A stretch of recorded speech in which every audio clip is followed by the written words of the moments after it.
Saudara, mari kita lanjutkan membaca diktat Ekoteologi Taiji yang ditulis oleh Bapak Dr. Budi Munawwarahman, salah seorang pimpinan dari kursus ekoteologi yang diadakan oleh Kementerian Agama.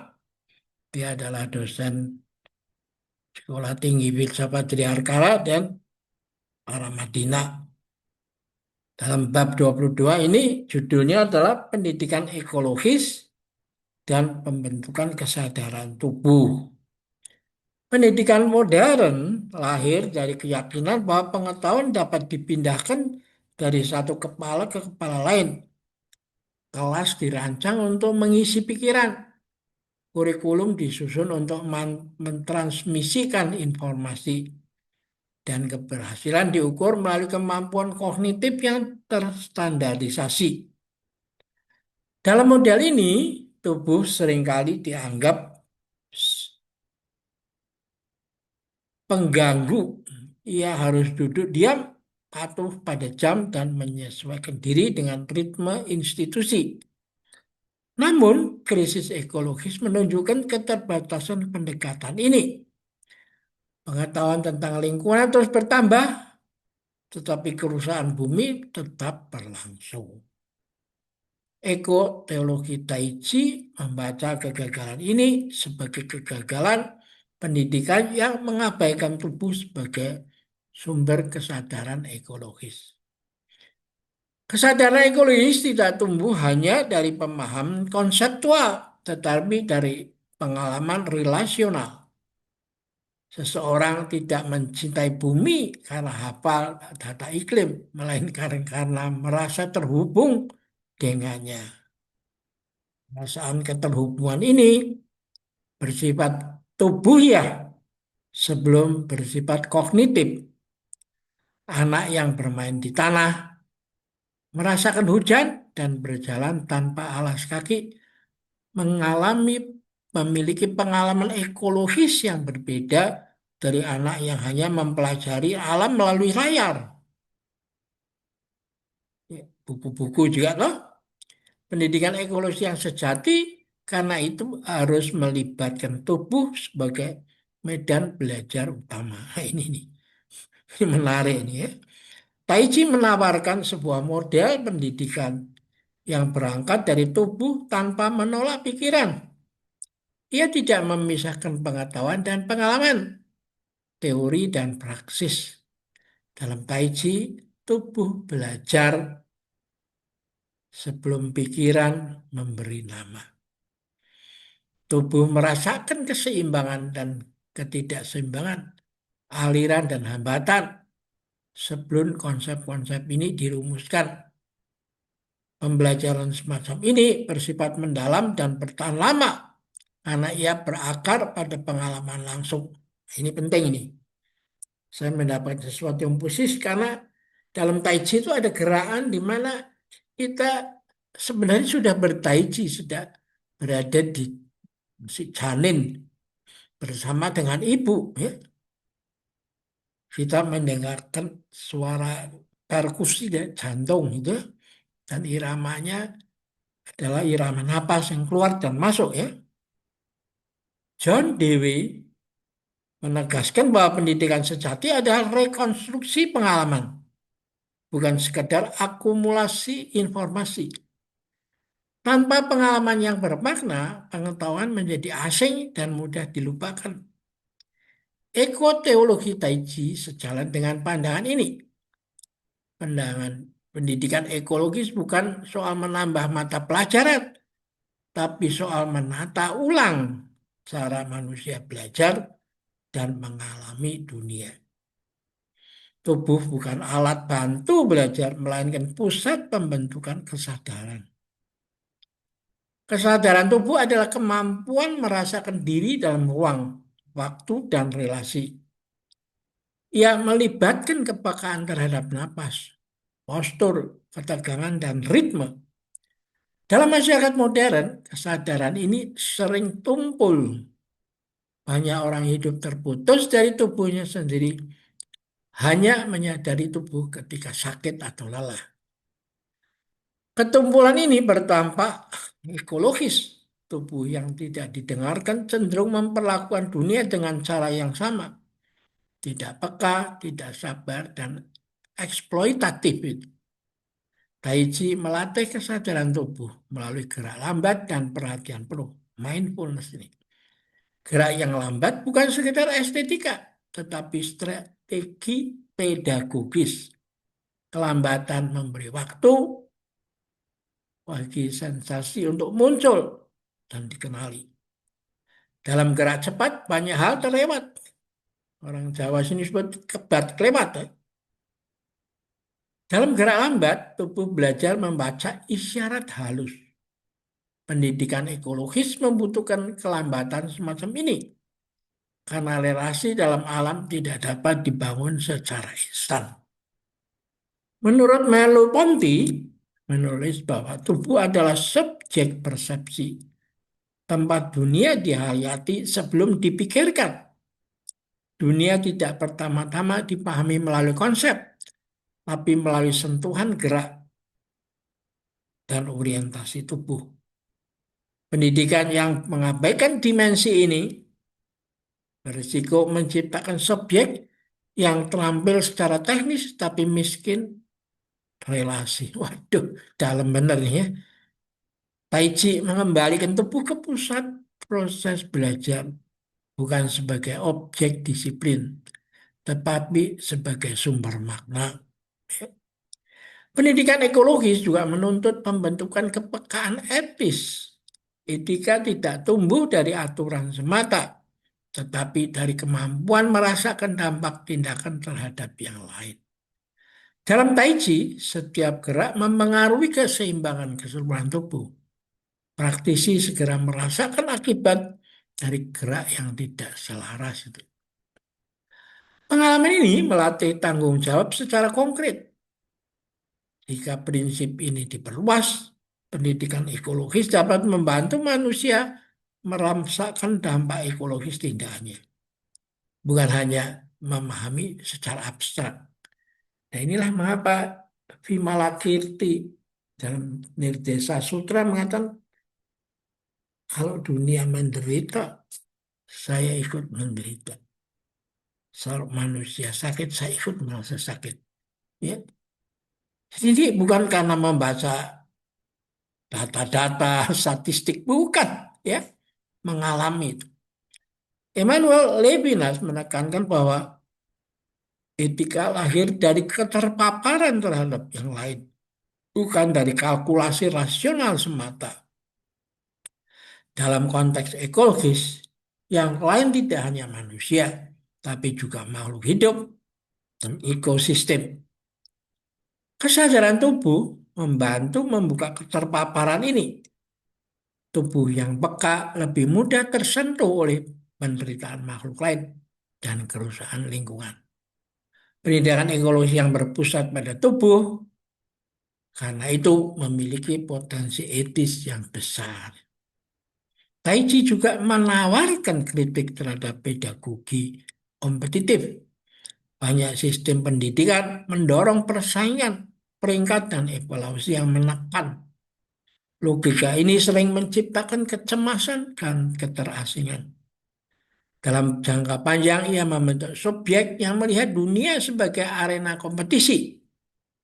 Krisis ekologi sebagian dipicu oleh cara pandang ini. Alam diperlakukan sebagai lawan yang harus ditaklukkan atau sumber yang harus dimenangkan. Tai Chi mengajarkan pedagogi yang berbeda, pedagogi kolaboratif dan non-kompetitif. Waduh, duh. Saya lihat ini bagaimana dia bisa menampilkan yang begini ya. Dalam latihan kelompok Tai Chi, tak ada pemenang dan pecundang. Setiap orang bergerak sesuai kapasitasnya. Inilah kelihatan dari pelatihan dorong-mendorong atau pushing hand. Keberhasilan bukan diukur dari performa, tapi dari kehadiran dan keselarasan. Model ini menawarkan inspirasi bagi pendidikan ekologi yang lebih inklusif. Pendidikan bukan menjadi yang terbaik, tapi soal belajar hidup bersama secara berkelanjutan. Paulo Freire mengkritik pendidikan gaya bank yang memperlakukan murid sebagai wadah kosong yang harus diisi, mengusulkan pendidikan dialogis yang membangkitkan kesadaran kritis. Ekoteologi Taiji memperluas gagasan ini ke ranah tubuh.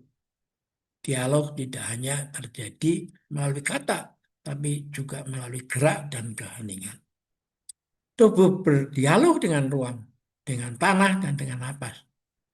Dari dialog ini, kesadaran tubuh tumbuh secara organik gitu. Pendidikan ekologis juga menghadapi tantangan digitalisasi. Teknologi menawarkan akses informasi yang luas, tapi juga berisiko memperdalam keterputusan tubuh dari dunia fisik. Banyak anak dan remaja lebih akrab dengan layar daripada dengan tanah. Taiji tidak menolak teknologi, tapi mengingatkan bahwa pembelajaran ekologis membutuhkan kehadiran tubuh di dunia nyata. Tanpa pengalaman langsung, kepedulian ekologis mudah menjadi dangkal dan abstrak. Ivan Illich memperingatkan bahwa institusionalisasi berlebihan dapat merampas kemampuan manusia untuk belajar secara mandiri dan bermakna. Pendidikan ekologis yang terlalu formal berisiko kehilangan daya hidupnya. Taiji menawarkan bentuk belajar yang sederhana, murah dan dapat dilakukan di berbagai konteks. Ia tidak membutuhkan fasilitas khusus, hanya ruang dan perhatian. Kesederhanaan ini penting untuk pendidikan ekologis yang berkeadilan dan dapat diakses luas. Kesadaran tubuh yang dibentuk melalui Taiji juga membantu pendidikan menghadapi persoalan trauma ekologis. Banyak generasi muda hidup dengan kecemasan tentang masa depan planet. Informasi tentang krisis iklim sering menimbulkan rasa tidak berdaya. Pendidikan yang hanya menekankan data tanpa memberi ruang bagi pengolahan emosi berisiko melumpuhkan malah itu. Taiji menyediakan ruang aman untuk mengolah kecemasan melalui napas dan gerak. Tubuh belajar menenangkan diri tanpa menyangkal kenyataan. Dari ketenangan inilah keberanian untuk bertindak dapat tumbuh. Yohana Meki menekankan pentingnya menampung perasaan untuk dunia sebagai bagian dari pembelajaran ekologis. Tanpa ruang untuk kesedihan dan ketakutan, pendidikan ekologis mudah berubah menjadi moralistik atau teknokratis. Kesadaran tubuh membantu menampung emosi-emosi ini secara sehat. Napas dan gerak menjadi sarana integrasi antara pengetahuan dan perasaan. Pendidikan ekologis yang berpusat pada tubuh juga menantang hierarki pengetahuan. Dalam Taiji, setiap orang belajar dari tubuhnya sendiri. Guru bukan sumber kebenaran absolut, melainkan fasilitator proses. Ini penting ini, ya. Model ini menghargai pengalaman lokal dan pengetahuan tradisional yang sering diabaikan oleh pendidikan formal. Dalam konteks ekologi, pengetahuan lokal seringkali lebih peka terhadap ritme alam daripada pengetahuan abstrak yang terlepas dari konteks. Thomas Berry menegaskan bahwa manusia perlu dididik ulang untuk merasakan dirinya sebagai bagian dari komunitas bumi. Ya. Pendidikan semacam ini bukan sekedar transfer pengetahuan, tapi inisiasi ke dalam cara hidup. Teologi Tai Chi memandang Tai Chi sebagai salah satu bentuk inisiasi tersebut karena ia melibatkan tubuh, emosi, dan kesadaran secara utuh. Bab ini menegaskan bahwa pendidikan ekologis tidak dapat direduksi menjadi kurikulum hijau atau kampanye kesadaran.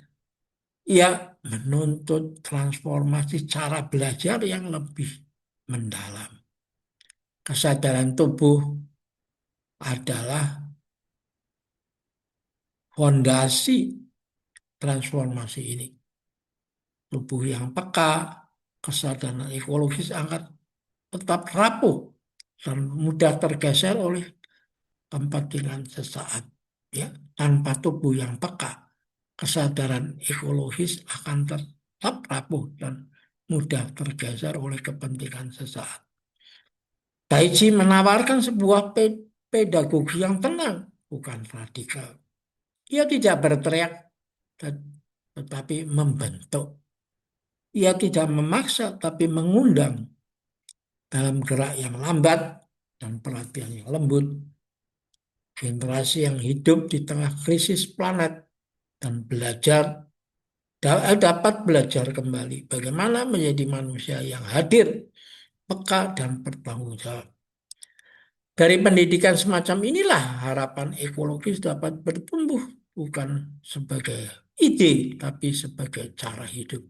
Waduh, luar biasa nih, Pak Budi ini. Saya merasa jadi, aduh, kok ini hanya semua terjadi karena jodoh itu Mas Takung, ya. Semesta mendukung itu. Ya, daftar pusakanya Anda bisa lihat sendiri lah. Sini, ya, ini daftar